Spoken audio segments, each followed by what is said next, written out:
Welcome to Living Chassidus. Together, let's live the Chassidus we learn. So, I want to share how awesome Systematic Avodah Initiative is and why it's worth all the time and effort to make this happen. So, Systematic Avodah Initiative is a program that really helps you live with the times. The Alter Rebbe spoke about living with the times, and he was meaning the Parsha, but we also need to live with the times, meaning what's going on around us throughout the year. I remember in previous years, many, many years ago, before we started Systematic Avodah Initiative, that people would come to a test or a Yud Kislev Farbrengen and not realize what test or Yud Kislev was all about. B, even if they did realize what it was all about, they would come waiting for the Farbrengener to tell them what actually happened. And so the Farbrengens only reached a certain level because it was kind of like a history lesson. Mm-hmm. So we realized people can get the story, people can get the context, people can understand and grow so much even before the Farbrengen, that by the time they come to the Farbrengen, now the Farbrengen is, how do we apply this into our lives? What lesson can we take? How can we take it and run with it? So this was the birth of the concept of Systematic Avodah Initiative, and how much more so the book that we actually created here, Living Chassidus. This was another one of the incredible projects that Rivka worked on. I still have one. Yoo-hoo! Awesome. So we have this book, and inside the book you'll see there's all the instructions and each of the days of the next 6 weeks. And for each of those, there's 1 page of reading. So if you did your reading, so here we have History of Test and Yud Kislev. So you got some history. Most of our stuff is very, very well sourced. We have Chabad.org. We have Chassidus Der Hair. We have the Meaningful Life Center. We have compiled absolutely incredible readings for everyone to gain so much knowledge and gain so much perspective of what's happening during this incredible time period of our lives. And when you do your reading, which is one page of reading per day, and as you see in the yellow box in each page, there's an exercise, something to think about, something to ponder, something to bring into your life. If you do so and you do your reading and at least one of those questions into your Living Chassidus notebook at least once a week, then at the next Farbrengen, you have earned yourself an incredible prize. So at today's Farbrengen, we want to gift something that will be an inspiration that will carry you through many, many months, and will not even many months. The lessons gained from this inspiration will hopefully change your life for the good. And we also want to treat a side of your Nefesh Bahamas with something delicious and tasty and healthy. So tonight we've combined a Perspectives magazine, which is particularly topics that we went through in the Perspectives that we felt would be relevant and incredible for our times and our members. So we have selected this particular issue, Perspectives number 12, which is from Merkaz Anash, and you get a choice of a delicious Clara bar. So everyone can enjoy. There's different flavors, cashew cookie or pineapple upside down cake. Oh, I didn't even see that. I thought it was a lemon one I picked up. Anyway, so if you earned your prize, you have absolutely, you deserve a good treat and you can come and pick it up. So the people that earned their prize are Itagorevich. We'll start from the top. Esther Citron, Gila Backer, Ariella Zuckerman, Esther Malka Cohen, and Ruta Cohen. Woohoo! woohoo! If you didn't yet tell me that you earned your prize, let me know and I will fix that. Registration is still available and open, so you guys can obviously still sign up for the program. Ask your mashpia. So registration is still open. You can sign up at livingchassidus.org/SAI, and you can gain so much internally from all your readings and from all the avodah that you work throughout this month. And you will also learn, Be'ezus Hashem, earn some really good prizes. So that is that. Now, I want to give a huge shout out to everyone who helped set up the table and who helped bring everything delicious to the table. But I want to give an extra special shout out to Esther Malka for all her hard work. Every single week, she comes, she sets up, she orders the food, she organizes it. She just rocks. We love her. So thank you, Esther Malka. I also want to make a huge shout out to Rivka Cohen. She has taken over uploading the videos to YouTube and to all the and to all the podcast platforms. So thank you to her. Tonight's Farbrengen is sponsored for Besuras Teves for Ninel Mazal Bas Larissa Shulamis. And may she always have good and revealed good and brachas and success. And she should just be benched with everything. Begashnias, Baruchnias, all good and sweet. And a very special thank you to the anonymous donors who donated tonight's event. Hashem should bench them because they have a heart of gold, and Hashem should bench them with just brachas in every way, shape, or form. Aleph ad Tav.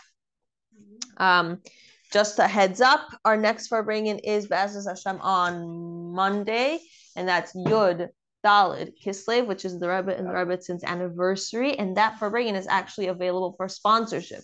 It is a wonderful and auspicious time to sponsor l'schos shidduchim, l'schos getting engaged, l'schos an anniversary, a birthday, an upcoming wedding. It's a wonderful and auspicious time to sponsor an incredible Farbrengen. And not just that, but the recordings also get posted up. And so every person that learns and listens to the recording afterwards will also be doing so in the schos of your sponsorship.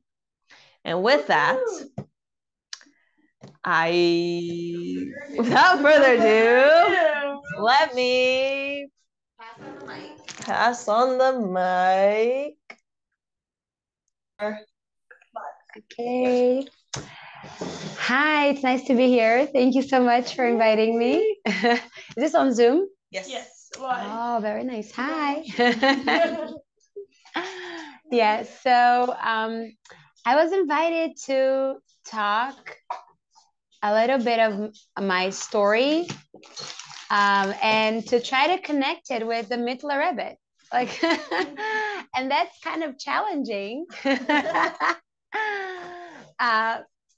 And like how does Chassidus impact a person's life, right? And my son, Baruch Hashem, my son Yosef Yitzhak, he came home with an amazing story of the Mittler Rebbe. And I mean, I don't know much about the Mittler Rebbe. I read the story you sent me. I do have a friend whose husband descends from the Mittler Rebbe. Wow. Or the Maggid, one of the two. Okay. And then my son told me like this, Mommy, you know, the Mittler Rebbe, his liver was totally gone. Like he had a liver failure, but for 2 days, or I forgot exactly how much, but like I think 2 days, for 2 full days, he was alive with a dead liver. And the doctors could not figure out how he was able to be alive.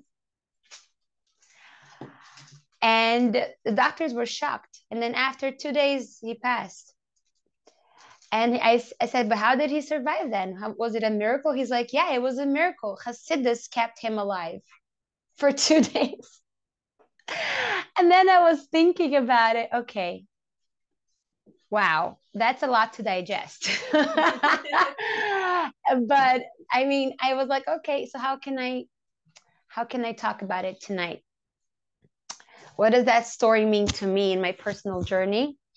And how can I inspire everyone else? So I was thinking, there's two aspects to this story.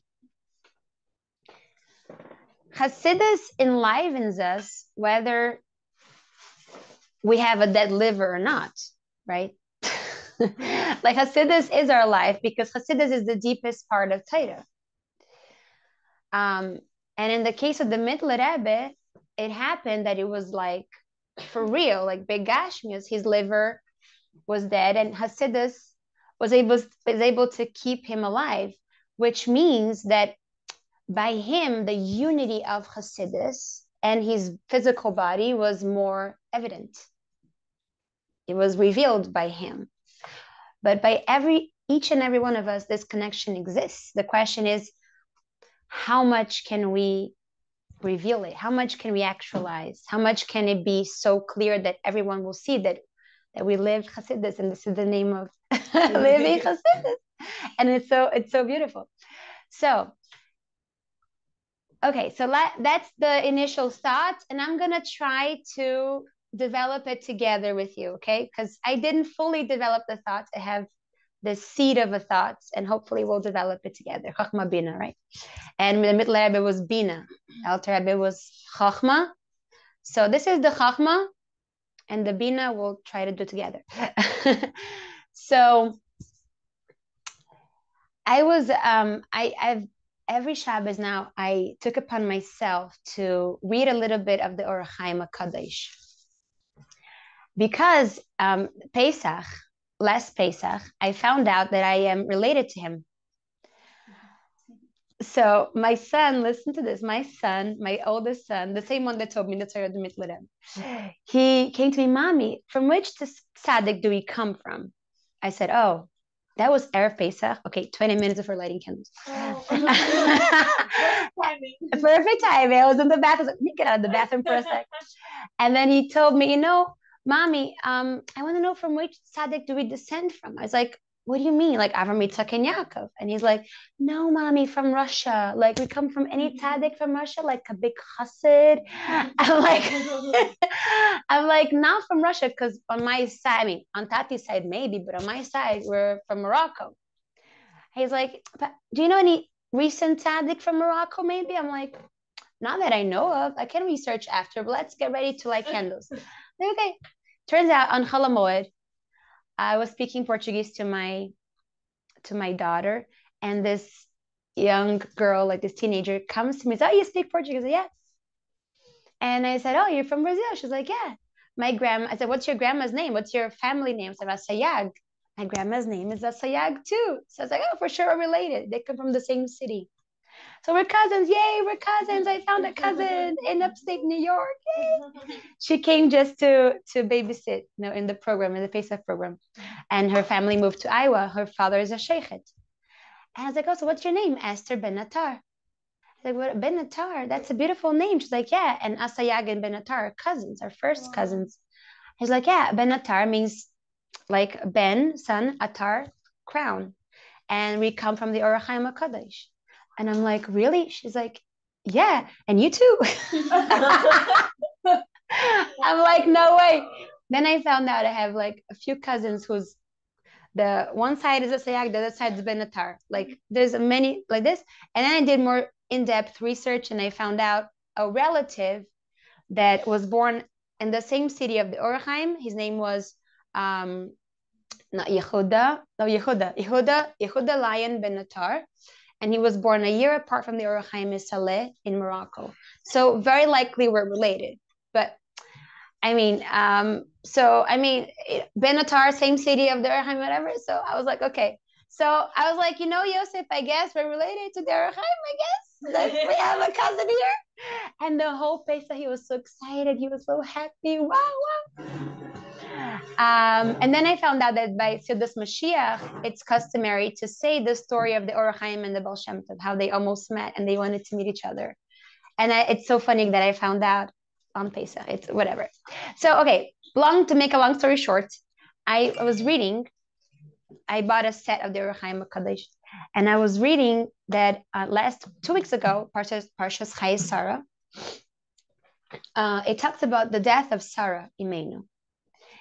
And it says, and she died in Kriyas Arba, he Chivrain. And Rachem asks, what's the relevance of knowing the exact location and specifying, Kriyas Arba, which is actually Chivrain, and then it says Be'eretz Canaan, in the land of Canaan. What's the relevance of like saying the exact location of her death? GPS. What does it matter? What's the relevance? So the Orachaim says there's a lesson for us in this. Kriyas Arba means the city of 4, which is the 4 elements: water, fire, air, and earth. And that represents Sarah Imeinu's body. So the body is made of 4 elements, right? And then it says, he Chevroin. Chevroin comes from the word chibur, which is connection. So the Orachaim says, the Pasuk is saying that Sarah Imeinu's body is still connected to her soul. He says, Haz v'shalom, we can't say that Sarah Imeinu passed. That's his words, I'm not saying it. He said, Haz v'shalom, we cannot say Sarah Imeinu died because her body is still connected to her soul. Her body is not fully deprived of life. And then Be'eretz Canaan, how did she achieve that? Eretz Canaan represents the Yetzer Hara. When we overcome the Yetzer Hara, we achieve the connection of body and soul, which makes our bodies eternal, which means our bodies are still full of life, even after death, whatever that means. It doesn't mean our body is not alive. It means something else.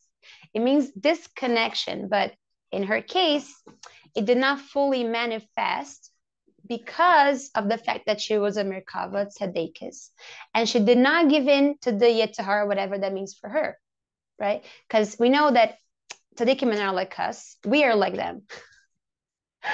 So Tzadikim, we might look on the surface, they're human, we're human, right? Yeah, but really they are a Merkava. They are completely nullified to Hashem. And what I mean by they're not like us, we're like them, that not always we accomplish being nullified, right? Because we have Yetzer Hara, but we have the potential to be fully nullified. So we are like them in the sense that we can also be Merkavas. We can also completely nullify ourselves to Hashem and overcome our Yetzer Hara.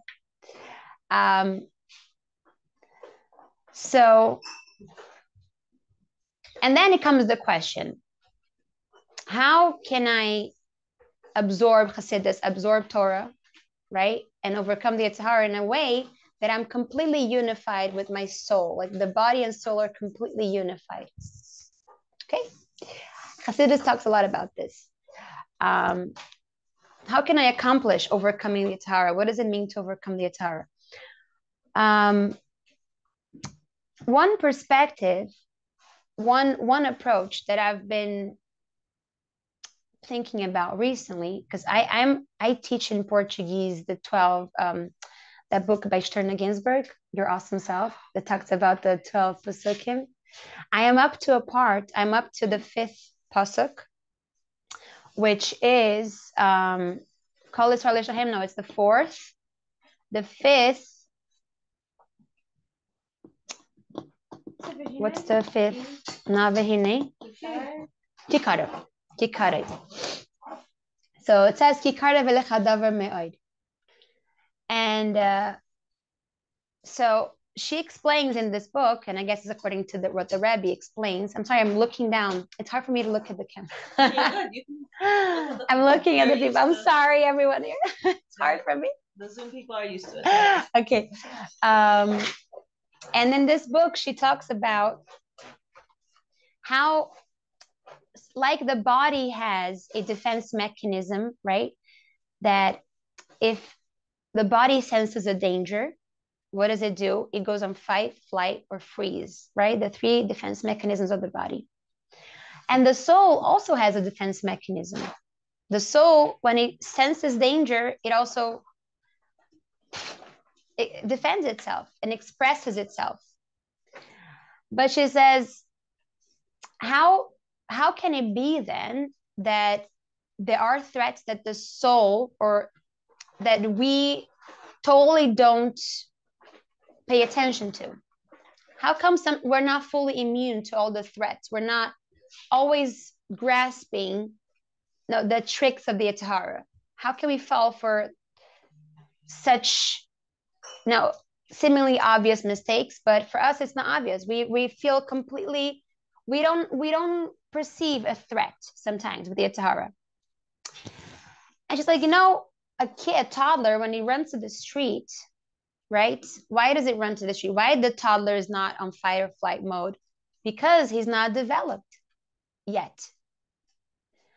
So part of the development is to understand, is cognitive development, right? The toddler does not understand that what a car does when it runs over someone's body. So it lacks understanding. So she says, one of the reasons is because we can be, spiritually speaking, on toddler stage in certain areas of Avodas Hashem.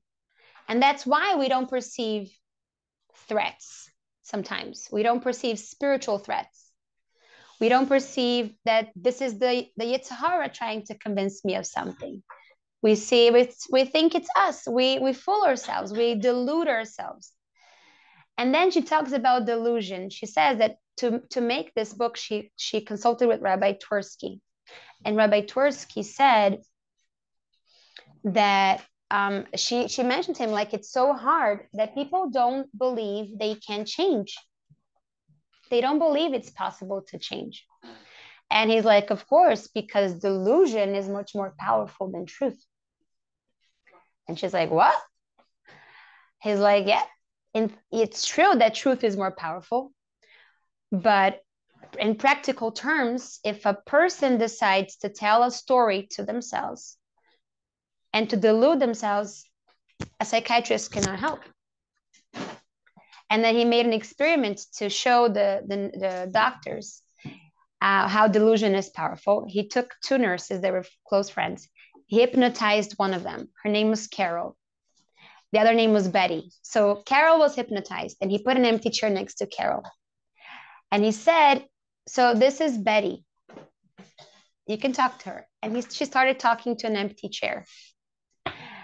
And then people were like shocked. The doctors were like, what's going on? She was telling her all the stories, everything she was going to do at night or not. I'm going to cook this. We're going to eat that. Tomorrow I'm going to do this and that. And it was an empty chair. And then what did he do? He took another chair. He put the real Betty right next to her on the other chair and said, now turn around. She turned around and she saw the real Betty. And she was shocked. And she was like, how can this be? She looks just like the real Betty. And he's like, but who do you think is the real Betty? And she pointed to the empty chair. So the power of delusion, of illusion. Now, we think this world is real. We really do. And it's an illusion. It's a lama sheker, Chaz v'shalom, to say that Sarah Imenu died. It's an illusion. It's not true. And that's Yor Chaim saying, okay, just saying, and I didn't make this up. Right? I'm not delusional, but how do I know? Because the Yor Chaim said. So how do we get ourselves out of our delusions? How do we identify what's a delusion, what's not? And I guess that's the trick to overcoming the Yetzer Hara, which is the trick to connecting body and soul, which is the trick of the Mitler Rebbe and the liver. Okay, that's how I'm connecting everything. That was great. It's gymnastics over here. No, because I believe everything is possible. She invited me to talk about the Mitler Rebbe. And I was like, all I know of the Mitler Rebbe is this story about the liver. So that's what has to connect somehow. And it does, right? So Okay, so now delusions. That's where we're up to. Delusions. How do we get rid of our delusions? I'm going to tell a story. I think is the first step of getting rid of delusions. That's my opinion. I don't know. You're going to tell me if I'm wrong or right. Anyone can help me out, okay? After this, we can have discussions, okay? There's a story that I told my kids these days because it's a very interesting story. I love Mamles. I love Navi. So the way did you introduce me as someone who loves Navi? She loves Navi. I love Navi. She's like, how do I introduce you? Say, a mother of three. I love parenting. I love Chassidus, and I love Navi. So, l'chaim for that. Ooh, careful, careful, careful. I'm a Farbrengen.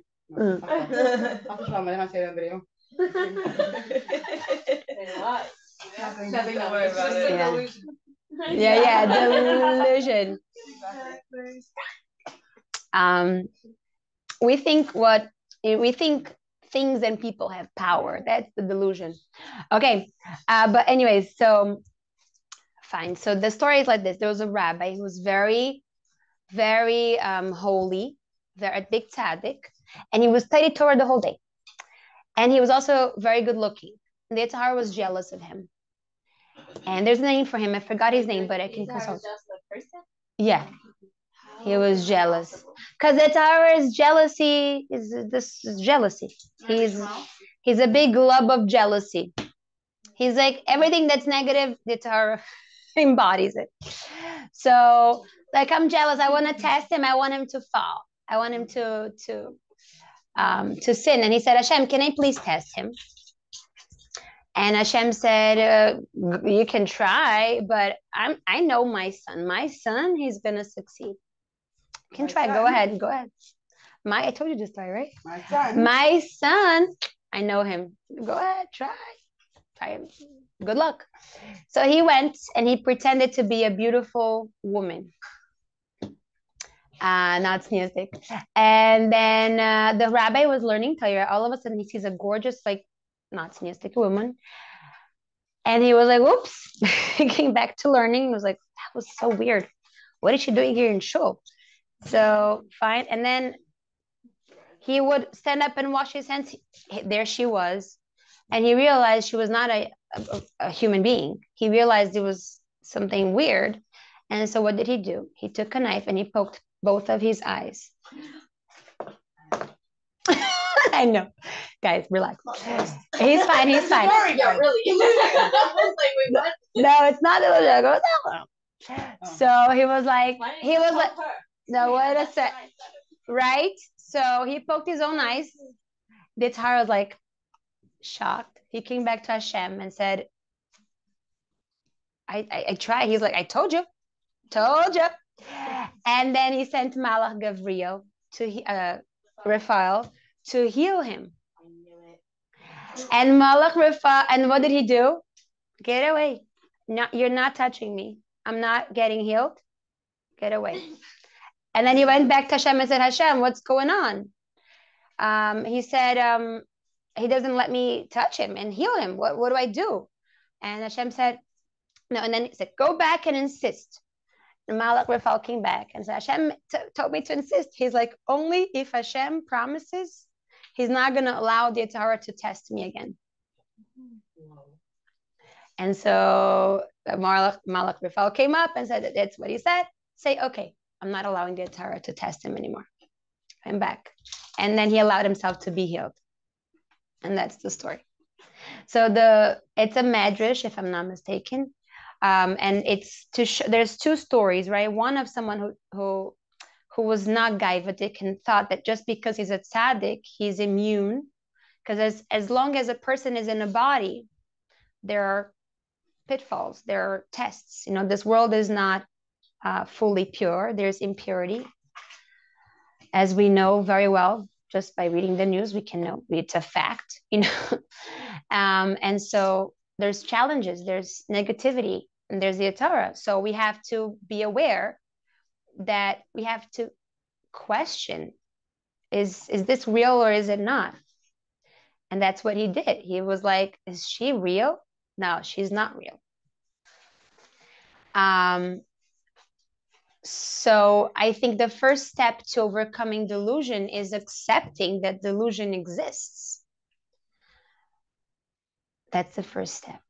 I don't know the second step. Anybody has any ideas? I don't know. What comes after accepting there's delusion? I guess the second step is acceptance. And it's not real.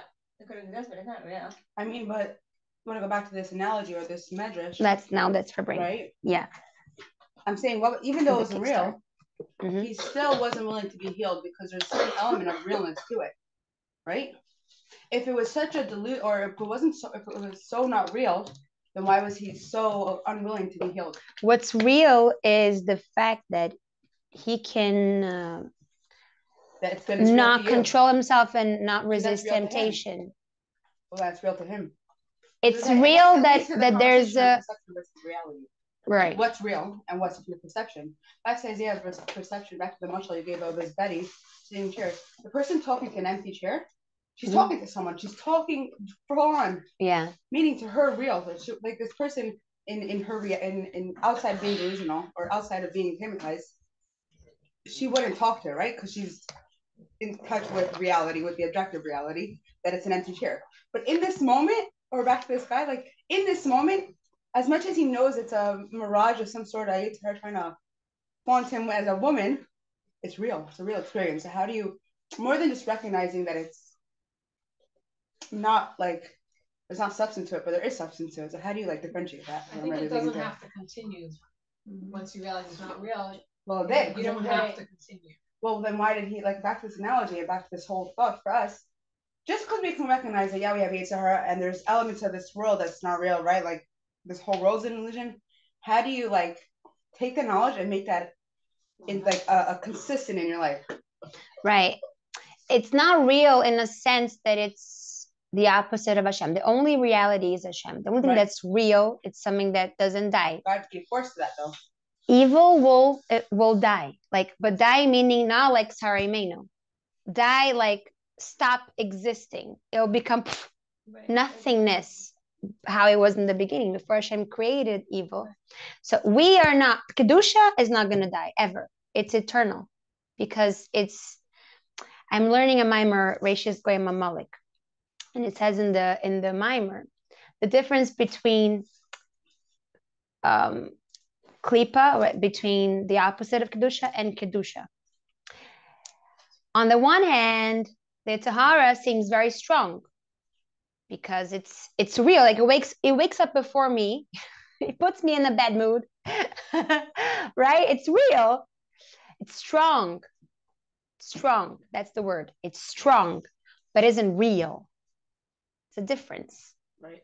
It's strong, but isn't real. Why? Because it doesn't have absolute existence. Meaning its existence has a deadline. Right. Right? I feel like also that tying it in kind of that once we're aware it exists, right? Whatever the test is, the woman when he's trying to learn, let's say, and it's distracting him, it's so real in the moment. But once you're aware that, oh, it's just the Yetzer Hara, it's just going to disappear. That is... Because evil, like you said, it's just going to disappear. But it's real until you know that you can identify what it is. So like that reminds me of the story of Avram on the way to do the Akedah, that the Satan came like a river. It was a real river. But as soon as he realized it's stopping him from doing something good, it just disappeared. Exactly. Yes. I guess accepting the truth because the contrast to the story is someone who did not take the Yetzer Hara so seriously, in a sense that he did not understand the strength of the Yetzer Hara. The fact that it's not real doesn't mean it's not strong. It's strong, but its strength, it's dependent on how much we allow it. But the real strong ones are us, is the kedusha, because its strength is conditional, right? So, what I was saying, Oh. No, okay, so delusion. It's talking like, I was thinking about this week, that we have to identify what are the voices in our mind that are not real, that are strong, but not real. We tend to associate strength with reality, right? If I feel strong about something, it must be real, and not really. So I guess the work is to identify what is the delusion, because like Dr. Twersky said, once there's a delusion, only the person herself can take herself out of it. No psychiatrist can do that for you. And there's like letters of the rabbi saying this, like you can consult with a psychiatrist, like a friend, for help. He's knowledgeable. He can give you guidance, but he's not going to take you out of your own mitzrayim, of your own delusion. You have to do that for yourself, because Hashem gave you free will to change your life, to choose in your own Dalet Amais. I can choose for her. I can choose for anyone else. Only you have the power. The power of choice means the power of choice in your own life. You can choose for other people. So identifying what are the voices that are lying to me, that are annoying me, bothering me, causing pain, but they're false. And that the Frierdiker Rebbe talks in this Maimer, Reishis Mamolik. He says how the Yetzer Hara is strong because its source is Makif. But Makif, it's the Kedusha doesn't penetrate in it. So it's really a non-existence. It's like an empty sack. It's big, but it's empty at the same time. There's nothing to it. There's nothing, absolutely nothing to it. It's a matter of unplugging. I made a mashal in my head to understand that. I was like, it's like a toy that doesn't have batteries inside. It only stays on if it's plugged into the source. If you unplug it, and Hashem can unplug it any minute, then it doesn't work. It stops. In the case of the Torah, it stops existing. That's why it's an illusion.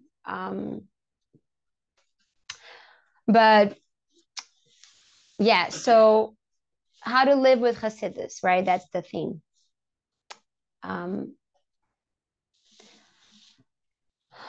How can we make a decision and stick to it to not allow the Yetzer Hara to dominate our lives? The fear, the anxiety, the anger, all the negativity. How can we make it stop? I don't think there's like a quick answer to that. There's not one answer. It's like, it's a constant.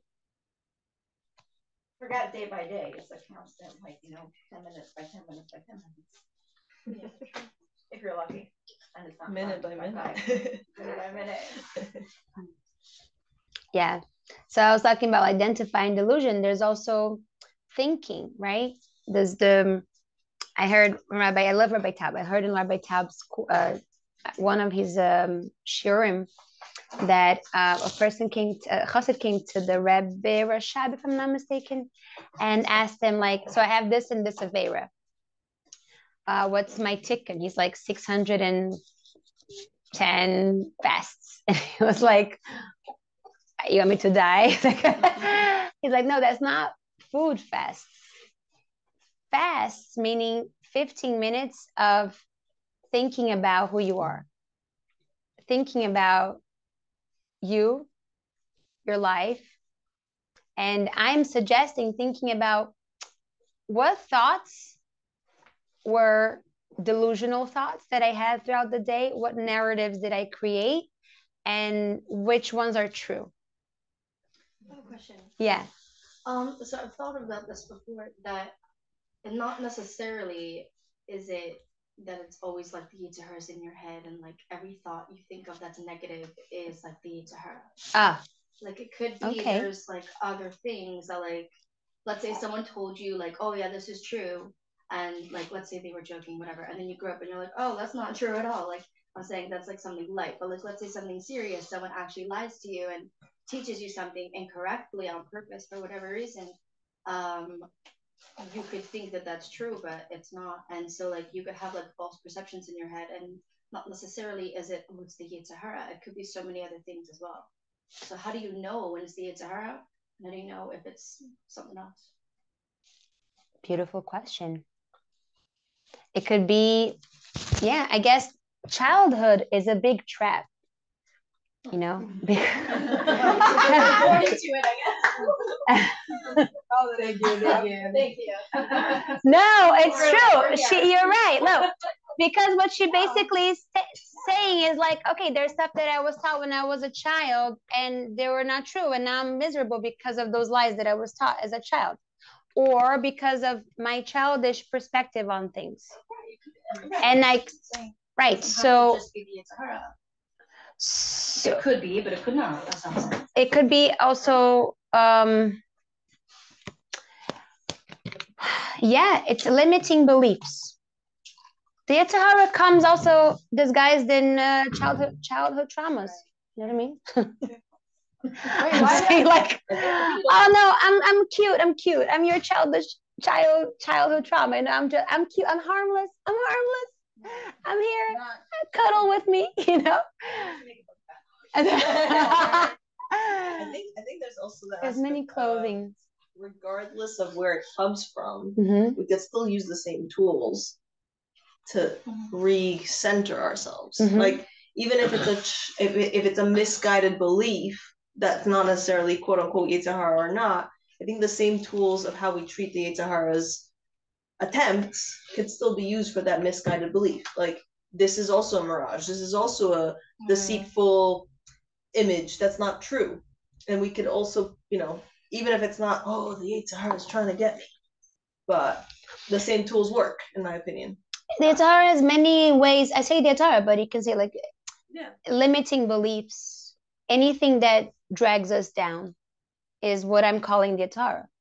Anything that stops us from growing, stops us from connecting, stops us from believing in ourselves and our true potential, getting out of our own limitations and growing. And you know, if something paralyzes us, that's Yetzer Hara. Like anything that in any shape or form, because it can come as a beautiful woman, it can come as oh, but this is how I grew up doing. How am I going to change it? This is how I grew up. It can come in so many ways. Like she's saying, it's still the same tools. It's like identifying and questioning it, challenging it. Right. Identifying is not enough, but it's a huge step. No, I can recognize, okay, I have these preconceived notions or whatever you're saying. Identifying is not enough. Not enough. You're right. Okay, yeah, I have these childhood traumas. Now what? Now what? Make a choice. And I have Chassidus in my life, and how do you merge that? That's the or not merge that, rather. How do you live with both of them together? They don't have to live with both of them. Can't live at the same time. Can they both expose this? We want that. Chassidus is meant to enliven, not enliven. It's meant to bring light. Yeah. Enlighten is the word you're looking for. I know, but it's not really because it's not. I don't know. But I understand. Bring vitality. Is meant to give the clarity, as we're seeing now, of the tools how to come out from that. Right. That's what it's. Chassidus is not a separate entity. It's what's going to give you the tools to come out of it in a healthy, begashmis and brokenness way. Right. I think part of it, like, okay, so we talked about a few things, right? Understanding there is delusion, identifying it, thinking about it. Thinking is very important. Understanding. Wait, where is the misconception? What if my brain is made to her? What do you mean? Overthinking, questioning everything, not. So I think you need an anchor. And that anchor is usually a mashpia. Right. Because sometimes you need something to help you To ground. Exactly. To ground you from either side. Yeah.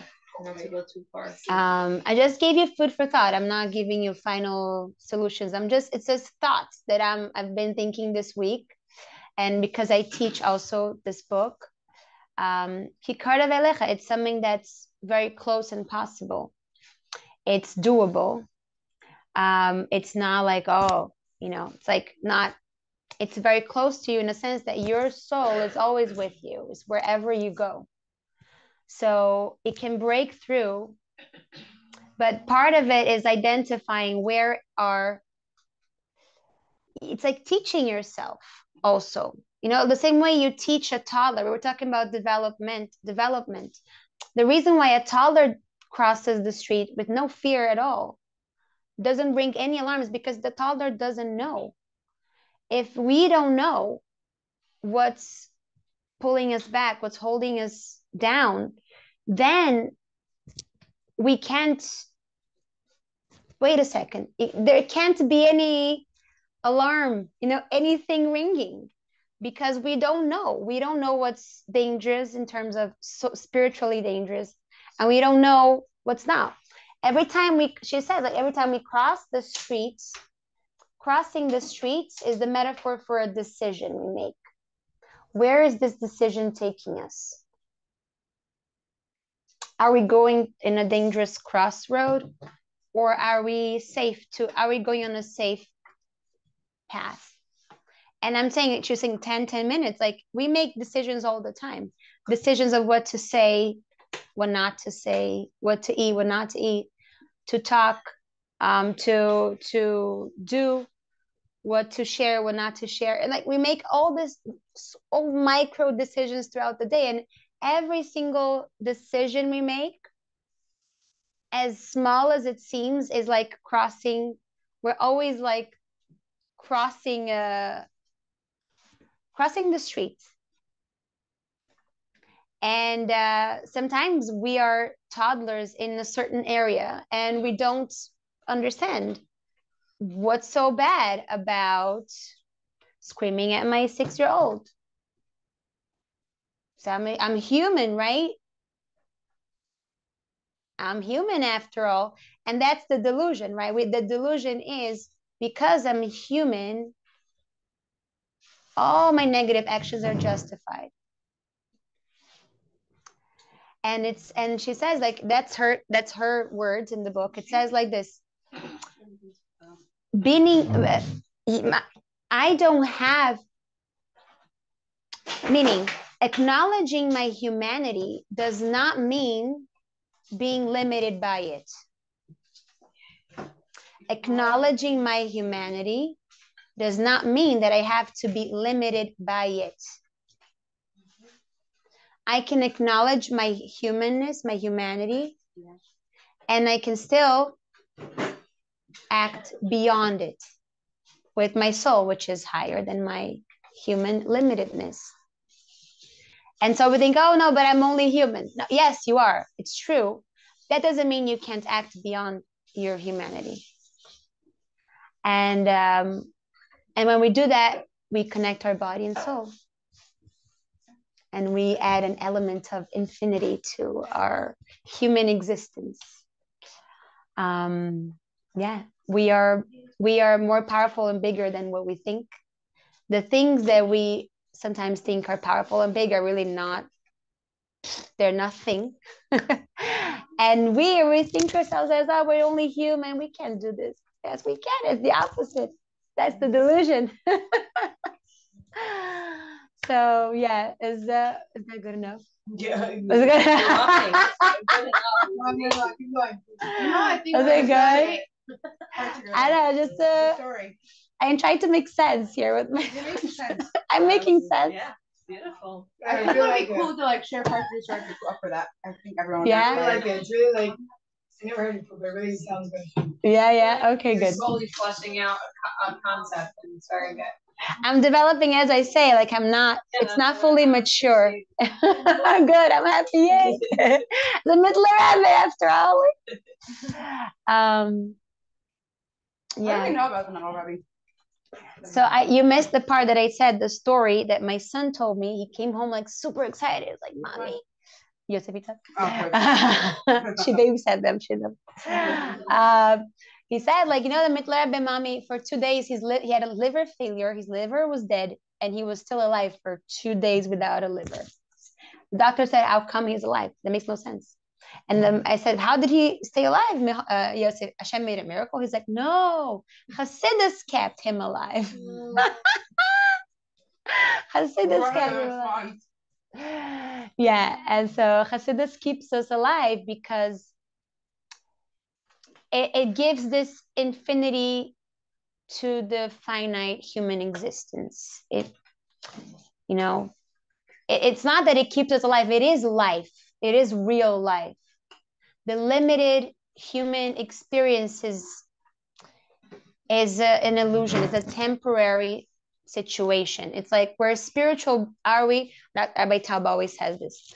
Are we human beings having a spiritual experience, or are we spiritual beings having a human experience?